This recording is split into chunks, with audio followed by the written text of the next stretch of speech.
இந்த படத்துல இன்னைக்கு ஒரு பாடல் ரிலீஸ் பண்ணலாம். முதல்ல யுவன் ஃபேன்ஸ்க்கு ஒன்று சொல்லிக்கணும்னு நான் நினைக்கிறேன். எனக்கு ஏகப்பட்ட கெட்ட வார்த்தையில டெய்லி மெசேஜ் வந்துட்டே இருக்கு. Ram dash dash dash dash போயிட்டே இருக்கு. அண்ட் இந்த படத்துக்கு யுவன் தான் இசையமைப்பாளராக இருந்தாரு. அவருக்கான முன்படமும் கொடுத்தோம். பட் இந்த கிரீன் ஒரு நாள் மதன் கார்கி சார் ஆஃபீஸ்க்கு வந்து இந்த படத்துல பாடல்கள் நிறைய இருந்தால் நல்லா இருக்கும், ஜிங்கிள்ஸ் மாதிரி பண்ணலாம் அப்படின்னு சொன்னாரு. அந்த ஐடியா நல்லா இருந்துச்சு. எனக்கு ஒரு கார்ட்டூன் காட்டினாரு. அவர் தான் அந்த ஐடியா வந்து இதுக்குள்ள கொண்டு வந்தாரு. அப்போ யுவன் துபாயில இருந்தாரு. நாங்கள் ரொட்டர்டாம் ஃபெஸ்டிவலுக்கு கிளம்பணும், பாட்டை முடிக்கணும். பட் அவ்வளோ பாட்டு அங்கேருந்து பண்ணவும் முடியல, என்னால் போகவும் முடியல. அப்போ எனக்கு தெரிஞ்சு கோட் அந்த மாதிரி 2-3 படம் யுவனுக்கு இருந்துச்சு. ஸோ அப்போ யுவன் சொன்னால் நான் பிஜிஎம் பண்ணிடுறேன், நீங்கள் பாட்டு மட்டும் அதை ஜிங்கிள்ஸ் தானே வச்சு பண்ணிக்கோங்க அப்படின்னு சொன்னார். ஸோ அப்போ எங்களுக்கு ஆபத் பாந்தவனா வந்தவர் தான் சந்தோஷ் தயாநிதி.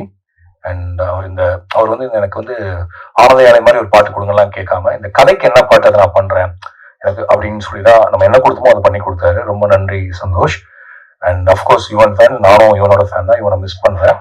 இவனுக்கு எனக்கு எந்த கான்ஃபிளிக்டும் இல்லை. இந்த படத்துல யுவன் தான் பாட்டு பண்ணலே தவிர நான் பாட்டு பண்ண வேணும்னு சொல்ல, ஏன்னா இவனுக்கு டைம் இல்லை. ஓகே, ஆனால் இனிமேல் இந்த டேஷ் டேஷ்லாம் நல்லா இருக்கும். இது ஒண்ணு. நிறைய போய் சொல்ற ஒருத்தர் தான் நான். மேபி மாரி செல்வராஜ்கிட்ட சொல்லியிருக்க மாட்டேன்னு நினைக்கிறேன். இந்த எல்லா ஃப்ளாவும் உள்ள, எல்லா குறைகளும் உள்ள ஒரு சாதாரண ஒரு ஹியூமன் பீயிங் தான் நான். ஸோ 10 அஸ்டாண்ட் போச்சுன்னா 2 அஸ்டாண்ட் பிடிக்காம இருக்கிறதுக்கு வாய்ப்பு இருக்கு. இப்படி எல்லாத்துக்கும் ஒருத்தர் எப்படி நல்லவராக இருக்க முடியும்? அப்படிப்பட்ட ஒருத்தர் தான் நான். அண்ட் அடுத்து நாம் பேச அழைக்கிறோம். தமிழ் மொழியில் தனித்துவமான இடத்தை பிடித்த இயக்குனர் இவர். அறிமுகமான படம் கற்றது தமிழ். உண்மையான அன்புக்கும் சமூகத்தின் அழுத்தத்திற்கும் இடையில் நடக்கும் ஒருவனின் கதையை பேசியது. தந்தையின் உண்மையான அன்பை பேசியது. தங்க மீன்கள் பேரன்பு காட்டியது. சமூகத்தின் உண்மை முகத்தை உறக்க பேசிய தரமணி. உலகம் முழுவதும் கொண்டாடப்பட்ட படம். தந்தை ஒருபோதும் பாராட்டுக்களை பேசுவதில்லை, பாராட்டுக்களை தேடுவதில்லை, ஒருபோதும் பெருமை பேசுவர் அல்ல. தன் குழந்தையை உள்ளங்கையில் ஏந்தி உலகத்தை காட்டி உச்சம் தொடும் ஒரு அற்புதமான உணர்வு. அப்பா அப்பா ஒரு அப்பாவாக அப்படியே வாழ்ந்த படம் இது. பறந்து போ படம் மூலம் காட்டவிருக்கும் அன்பை, அன்பின் மேன்மையை படத்துக்கு படம் சொல்லும் படைப்பாளி, இயக்குனர், தயாரிப்பாளர் ராம் அவர்களை பேச அழைக்கிறோம்.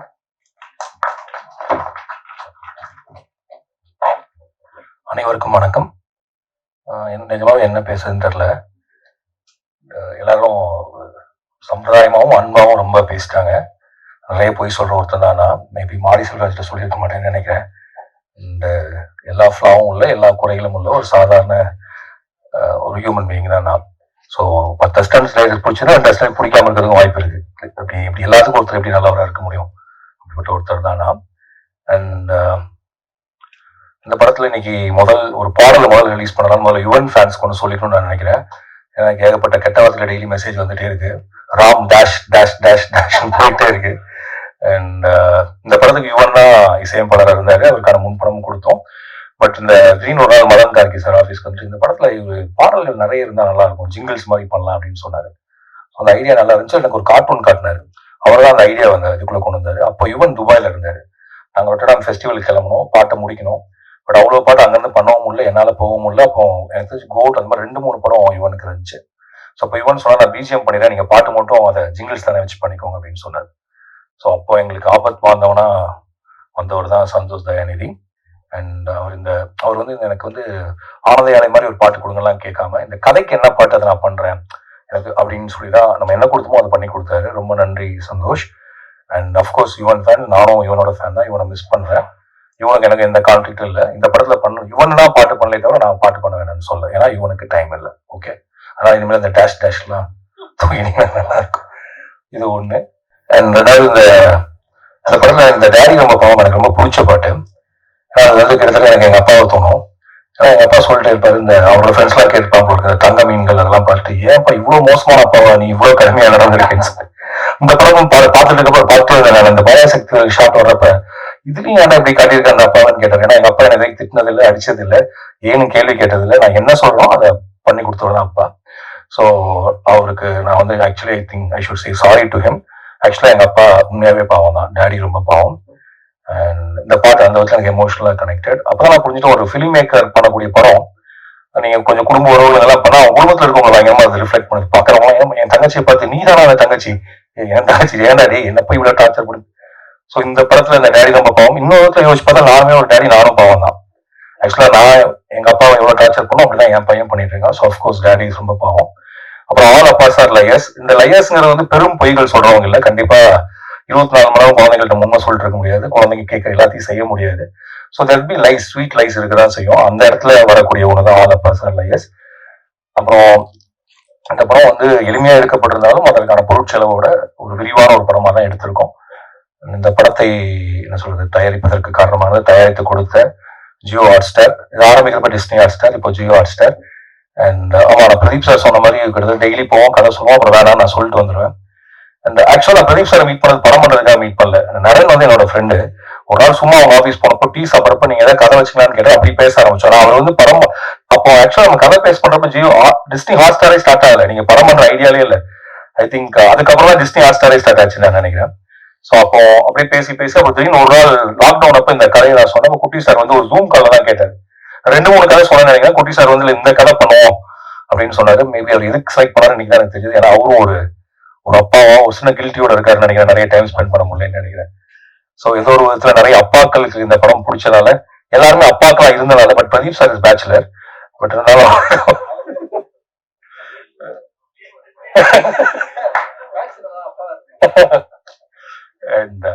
எனக்கு ஹாட் ஸ்டார் போனப்போ பயங்கர கம்ஃபர்டபுளா இருக்கும்.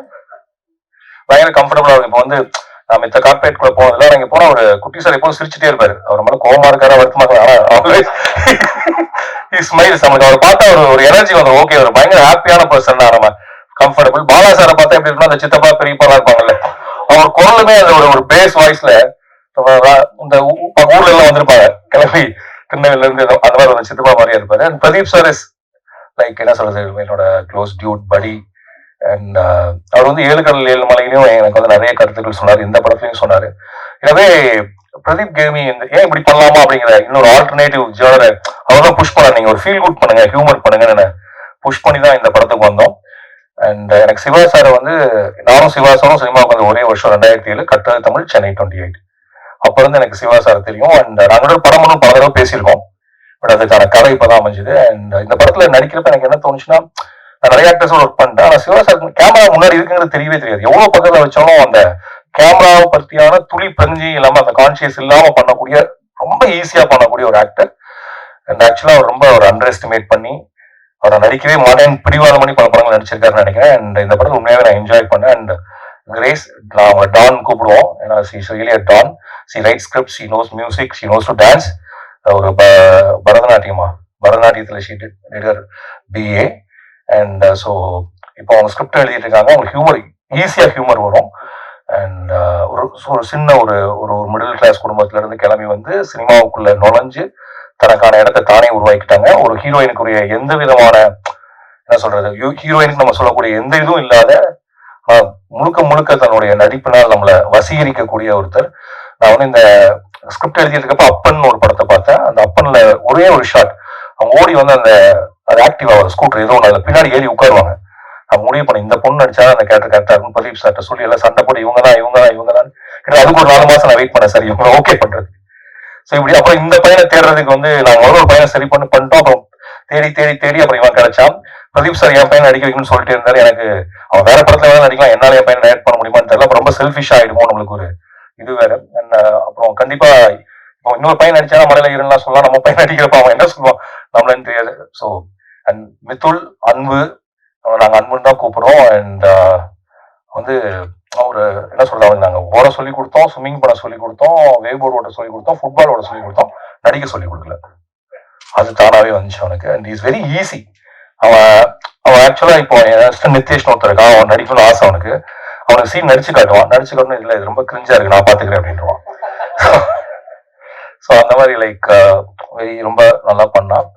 அண்ட் இங்க இருக்க எல்லாருமே, அப்புறம் திங் மியூசிக் சந்தோஷ் ரொம்ப தேங்க்யூ. இந்த ஆல்பத்தோட நீங்க கொலாபரேட் பண்ணி இந்த ஆல்பத்தை இன்னைக்கு வெளியில வர்றதுக்கு நீங்களும் ஒரு முக்கியமான காரணம். அண்ட் இந்த மாதிரி படங்களை சப்போர்ட் பண்ணிட்டே இருங்க. அண்ட் நீங்க தொடர்ந்து தமிழ்ல நிறைய நல்ல படங்களை, நிறைய கைண்ட் ஆஃப் ஒரு ஸ்டார் பின்னாடி இல்லாம மியூசிக் பின்னாடி இருக்கக்கூடிய பண்ணிட்டு இருக்கீங்க. நிறைய இண்டிபெண்டன்ட் ஆர்டிஸ்ட்க்கு இடம் கொடுக்குறீங்க. And I'm fan of Think music. So அதனால அது உங்களுடைய டீம். அவருங்க நம்ம மணி விடன்னு ஒருத்தர் இருப்பாரு, Mani extraordinary team. Happy to work with Think Music always. And Madan Karky sir, I want to work with you lot. Madan Karky sir work பண்றப்ப ரொம்ப ஈஸியா இருக்கும். Like no ego nothing. ஆனா என்னன்னா கரெக்டா டயத்துக்கு வருவாரு, டயத்துக்கு போயிடுவாரு.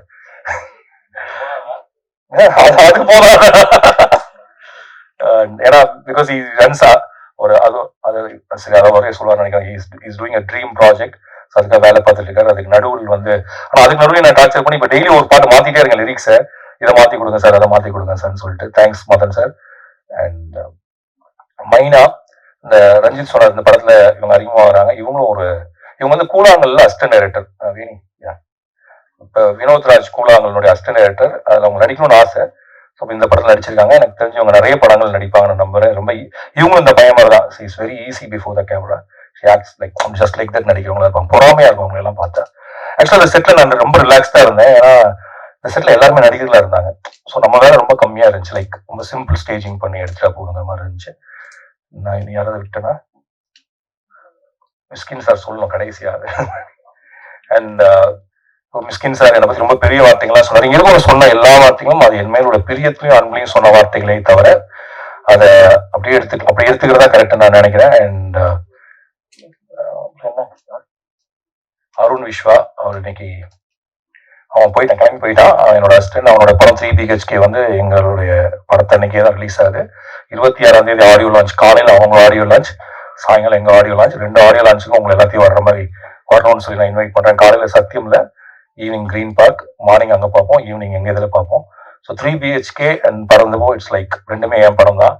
எப்படி வாழையும் கொட்டுக்காலையும் வந்தப்ப எனக்கு ரெண்டுமே ஐயோ ஒரே நாளில் வந்துச்சோ அதே மாதிரி ரெண்டும் எனக்கு பிடிச்ச படம். இந்த படமும் அந்த மாதிரி. அண்ட் எல்லாம் 5 வருஷம் ஆயிடுச்சுன்னு சொல்றாங்க. மிஸ்கின் எனக்குமே 5 வருஷம் ஆயிடுச்சு, 6 வருஷம் ஆயிடுச்சு. கடைசியா சைக்கோ அதுல நான் இருந்தேன். அதுல இருந்து அவருக்கும் படம் வரல, எனக்கும் படம் வரல. ஆனா வரல, ரிலீஸ் ஆகல. ஆனா அண்ணன் பேசி நடிச்சு அதை ஃபில் பண்றாரு. சூப்பர். அண்ட் அண்ட் எனக்கு எப்பெல்லாம் ஒரு மன தளர்ச்சி இருக்குமோ, இல்லாட்டி ஒரு கண்டிப்பா டைம்னஸ் இருக்கும் நம்மளுக்கு, அந்த பிரச்சனையை எப்படா ஃபேஸ் பண்றது, ரொம்ப டிப்ரெஸ்டா இருக்கப்ப நான் போற இடம் மிஸ்கின் ஆஃபீஸ். அவரை பார்த்தா எனக்கு திடீர்னு தெரியல ஒரு உற்சாகம் வந்துடும். ஏன்னா கொஞ்சம் எங்க தாத்தாவோட சாயல் இருக்கும். தாத்தா வயசுல சொல்ல சாயல்ல அந்த பெரிய ஒரு பலூன். எங்க தாத்தா எனக்கு சின்ன வயசு ஞாபகம் இருக்கு. இல்ல பலூன் தூக்கிட்டு எனக்கு ஞாபகம் இருக்கு. பலூன் எடுத்து எங்க தாத்தா அந்த தாத்தாவோட ஞாபகம் அப்படியே இருக்கு. இவரை பார்த்தா எனக்கு அவர் அந்த பலூன் கொண்டு வந்து அந்த தாத்தா மாதிரியே இருக்கும். அண்ட் அவர் நல்லா ஹக் பண்ணுவாரு, உங்க கையை பிடிச்சிக்குவாரு. அந்த ஒரு பாடி டச், அந்த அவர் கொடுக்கக்கூடிய அந்த உடலின் சூடுங்கிறது உங்களுடைய இதுல இருந்து கூட. அதே தான் Siddharth is my close friend. And இப்ப மிஸ்கின் கிட்ட ஒரு மாதிரி சித்தார்த்த நம்ம எப்ப வேணாலும் கால் பண்ணாலும் எனக்கு தெரிஞ்சு நான் ஃபோன் பண்ணா ஃபோன் எடுக்கிற ஒரே ஆர்டிஸ்ட் அடுத்த கால சித்தார்த் நினைக்கிறேன். Next call. அண்ட் ஒரு ரொம்ப பெரிய பிரச்சனை உடனே கிளம்பி வரக்கூடிய அளவுக்கு ஒரு நண்பர். அண்ட் எல்லா படத்துலையும் நான் பாடுங்கன்னு சொன்னா பாடிட்டு போறதுக்கு அதுவும் ஒரு காரணம். அண்ட் மாரி செல்வராஜ், ரஞ்சித், மீராவோட ஹபீபி நான் பார்த்தேன் தமிழ் சினிமால. நான் இது உண்மையாவே சொல்றேன், அன்பு பிரியத்துல சொல்ல. அப்படி ஒரு இஸ்லாமிய வாழ்க்கையை, இஸ்லாமிய ஊரை இது வரைக்கும் யாருமே காட்சிப்படுத்தவே இல்லை. ஹபீபி வர்றப்ப தமிழின் முதல் தமிழ் இஸ்லாமிய படமா அது இருக்கும். அப்படி அதை பிரிச்சு சொல்றது அவங்க பிரிச்சு சொல்றதுக்காக சொல்ல. ஏன்னா அப்படி ஒரு ஸ்லாங் இருக்கு, அப்படி ஒரு லைஃப் ஸ்டைல் இருக்கு. அவங்க தமிழ் இந்த மொழியில பேசுவாங்கிறதே அவனுக்கு தெரியாது. ஸோ கிட்டத்தட்ட அவர் ஊர்ல இருந்து எனக்கு மீராவுடைய பெஸ்ட் அண்ட் ஃபர்ஸ்ட் ஃபிலிம் தான். அவர் ஊர்ல அவர் வாழ்ந்த வாழ்க்கையில இருந்து ஒரு படத்தை எடுத்து வந்துட்டாரு. அண்ட் அது மீரா ஆக்சுவலா ட்ரெய்லரே அப்படி சொல்லலாம். மீரா இஸ் டேக்கிங் அவரோட ஊரை நமக்கு அறிமுகப்படுத்தி வைக்கிறார் தான் ஹபீபி. அண்ட் ஹபீபி நம்ம எல்லாரும் மனதையுமே அப்படியே என்ன சொல்றது இணக்கமா நம்மளை கொண்டு போவோம். And it will introduce a new slang, new life style to Tamil cinema. Thank you Meera for Habibi. And so Meera அதனால சொன்ன நிறைய நல்ல படங்கள் நான் பார்த்துருக்கேன். அது தொடர்ந்து வரும்னு நான் நினைக்கிறேன். And Mysskin thank you sir, Bala sir, Kutty sir, Pradeep sir, marketing ma'am, Abhilasha ma'am, and வந்திருக்க எல்லாத்துக்கும் நன்றி. அண்ட் மீடியாவுக்கு ரொம்ப நன்றி. தேங்க்யூ. இதுக்கு மேலே வேற ஏதாவது சொல்லணுமா? எங்க அண்ணன் இங்க போயிட்டாரா? சரி, சுரேசனம் போயிட்டாரு. என்னுடைய நெருங்கிய கூட்டாளி, 7 கடல் 7 மலையோட தயாரிப்பாளர். அவர் எந்த அளவுக்கு பெருந்தன்மைனா 7 கடல் 7 மலை எடுத்துட்டோம். பட் அதை ரிலீஸ் பண்றதுக்கு சில சிக்கல்கள் ஆக்சுவலா நாங்க ஜனவரி பிளான் பண்ணியிருந்தோம், மார்ச்ல பிளான் பண்ணியிருந்தோம். நான் சொல்றேன், மார்ச்ல பிளான் பண்ணியிருந்தோம். அண்ட் பட் அது சில விஷயங்களால ரிலீஸ் பண்ண முடியல. அதனால அங்கே பறந்து போக்கு ப்ரொமோஷனே பண்ணாம வச்சிருந்தோம். அந்த படம் வந்ததுக்கு அப்புறம் அதுல ட்ரெய்லர் லான்ச் பண்ணலான்ட்டு. ஸோ பறந்து போன்னு ஒரு படம் எடுத்துருக்கேங்கிறது வெளில சொல்லாம வச்சிருந்தோம். அப்புறம் அண்ணன் சொன்னார், மார்ச்ல என்னால முடியல, நீங்க பறந்து போ கொண்டு வாங்க, அப்புறம் நான் வரேன் அப்படின்னு சொன்னாரு. இதை எல்லா ப்ரொடியூசரும் சொல்லுவாங்களான்னு எனக்கு தெரியல. ஒரு பிரதரா, நண்பரா, ஒரு கூட்டாளியா இருக்கிறனால அது சொன்னார். அவருக்கு ரொம்ப நன்றி. அண்ட் அதுக்கப்புறம் இந்த படத்தினுடைய எடிட்டர் முதல்ல பேசினார் விஎஸ் மதி. அவர் டைரக்டராகவும் வந்தான். என் கூட வந்து பேரன்பு வந்து சூரிய பிரதமன் தான் எடிட்டர், வாழைக்கும் சூரிய பிரதமன் தான் எடிட்டர். அவனும் என் அசிஸ்டன்ட் தான். அவன் கடைசியில் டைம் இல்லாதப்ப செல்வத்தில் ஃபோன் பண்ணிட்டு எனக்கு யாராவது ஒருத்தர் வேணும், இந்த ஏதோ ஒரு கியூபு கொண்டு போனுங்கிறப்போ ஒரு பையன் இருக்கா சார் அனுப்பி விட்டான். அப்போ மதி வந்தான். அன்னையிலேருந்து இன்னைக்கு வரைக்கும் என் கூடயே தான் இருந்துட்டு இருக்கான். அவனுக்கு கல்யாணம் ஆயிடுச்சு. முதல்ல அவங்க அப்பா கேட்டார் எப்போ சார் படம் வரும்னு. அப்புறம் அவங்க அம்மா கேட்டாங்க, இப்போ அவங்க மாமனார் கேட்டாங்க, அப்புறம் ஒய்ஃப் கேட்டாங்க. படம் வருது, உங்க பாட்ட சொல்லிடுங்க, ஜூலை 4 அவர் மறுபடியும் எடிட் பண்ண படம் வருது. மதி தேங்க்யூ. மதி இல்லாம லைக் இந்த 4 வருடங்கள் தாண்டி இருக்காரு. மதிதான் லைக் இந்த படத்துடைய கிட்டத்தட்ட இன்னைக்கு நைட் ஃபுல்லா தூங்கல. ஏன்னா இங்க ரிலீஸ் பண்ண தான் ரெடி பண்ண, அதனாலதான் கண்ணு வந்திருக்கு, மற்றபடி வேற எதுவும் இல்லை. Thank you. And cameraman sir Ekambaram sir. And Ekambaram sir இன்னைக்கு இல்ல, ஷூட்ல இருக்காரு. வழக்கமாக எல்லா கேமராமேன் பிஸியா இருக்க மாதிரி தான் அவரும் இருக்காரு. அதனால கலர்ல நம்மளே பண்ணிக்கணும் டிஎலாம். அப்புறம் இந்த படத்தை ஜூலை 4 திரைக்கு கொண்டு வரக்கூடிய ரோமியோ பிக்சர்ஸ் மிஸ்டர் ராகுல், அவர் படம் ரொம்ப பிடிச்சிருந்துச்சு. இது வரைக்கும் என் படத்துக்கு வந்து ஒரு பெரிய ரிலீஸ் அப்படிங்கிறது கஷ்டப்பட்டே இருப்பேன். ஃபர்ஸ்ட் டைம் என் கூட ஒரு கரெக்டாக ரிலீஸ் பண்ணக்கூடிய ஒருத்தர் கிடைச்சிருக்காரு. And I hope you will take the proper theatres, will come to the proper screen நம்புறேன். அண்ட் அவர் அது மட்டும் இல்லாமல் அவர் இந்த படத்தை பார்த்துட்டு கொடுத்த வேர்ட்ஸ், அவர் கொடுத்த சப்போர்ட், அதுக்காக அவர் எடுத்துக்கிட்ட அந்த எக்ஸ்ட்ரா எஃபர்ட், அது எல்லாத்துக்குமே ஒரு புதிய உணர்ச்சியை கொடுத்துச்சு. அண்ட் இதுக்கெல்லாம் தாண்டி இந்த படத்தினுடைய மிக முக்கியமான இன்னொரு ப்ரொடியூசர், என் அசிஸ்டன்டோட friend mister GK press production. அவங்க 3 பிரதர்ஸ், அவங்க 3 பேர் தான் அந்த படத்தை தியேட்டருக்கு கொண்டு வராங்க. அவங்களுக்கு என்னுடைய நன்றி. அண்ட் இதெல்லாம் தாண்டி நான் ஏதாவது சொல்றது தான் மன்னிச்சுக்கோங்க. அதோட முக்கியமா அஞ்சலி வரப்ப அஞ்சலி சொல்லிக்கலாம். தங்க மீன்கள்ல இருந்து என்னுடைய படத்துல உதவி இயக்குனராகவும் இல்ல இந்த மாதிரி நிகழ்ச்சி நடக்கிறப்ப என் கூட வந்து நிக்கிற அமுதன் கருப்பையா, அஞ்சனா கிருஷ்ணகுமார், அண்ட் அதுக்கப்புறம் இந்த படத்துல வேலை பார்த்த என்னுடைய எல்லா அசிஸ்டன்ஸ் அனைவருக்கும் நன்றி. நன்றி, வணக்கம். தேங்க்யூ. ஒரு நல்ல அழகான மாலையில் அழகான படத்தை கொடுத்த பரந்துவா. பாக்கலாம். சாரிண்ணா. ஐயோ, அதான் சொல்லிட்டு நான் உங்களை பார்க்கல, நான் இங்க இருட்டுல. யாருண்ணா? உங்களுக்கு எனக்கா? நானும் சார், எனக்கு தரமணிக்கு அப்புறம் சுரேஷ் அண்ணா அறிமுகப்படுத்தி தான் நானும் அறிமுகம். அவர் வந்து நான் சில சமயம் ஒன்று தோணும் நம்மளுக்கு வந்து இவர்கிட்ட வந்து நான் அவர் கணக்கு சொல்லிப்பேன், அவங்கள்ட்ட சொல்லியிருப்பேன். இல்ல அவரும் முயற்சி பண்ணாரு, என் கூட படம் ஒண்ணு எப்போ சொல்லிட்டே இருப்பாரு, பட் அது சரியா அமைஞ்சு வரல. ஆக்சுவலா இந்த நிகழ்ச்சிக்கு வந்து இன்னைக்கு தானே ஃபோன் பண்ணாரு, எங்க இருக்க பிரஸ் மீட் வச்சிருக்கேன் நான் வரேனாரு. ஆனா இல்லைன்னா அது ஆடியோ லான்ச்ல சின்ன லெவல்ல தான் வைக்கிறாரு, எப்படி நான் இல்லாமன்னு சொல்லி அவரே கிளம்பி வந்தாரு. அந்த பிரியத்திற்கும் அன்பிற்கும் நம்பிக்கைக்கும் ரொம்ப நன்றிண்ணா. நன்றி. அழகான மாலையில் அழகான பரந்துவா படத்தை கொடுத்த படக்குழுவினருக்கு அன்பும் நன்றியும். ஒரு குரூப் போட்டோ எடுத்துக்கலாம். ஒரு போட்டோ எடுக்கமா? வந்திருந்து சிறப்பு சேர்த்த அனைவருக்கும் அன்பும் நன்றி.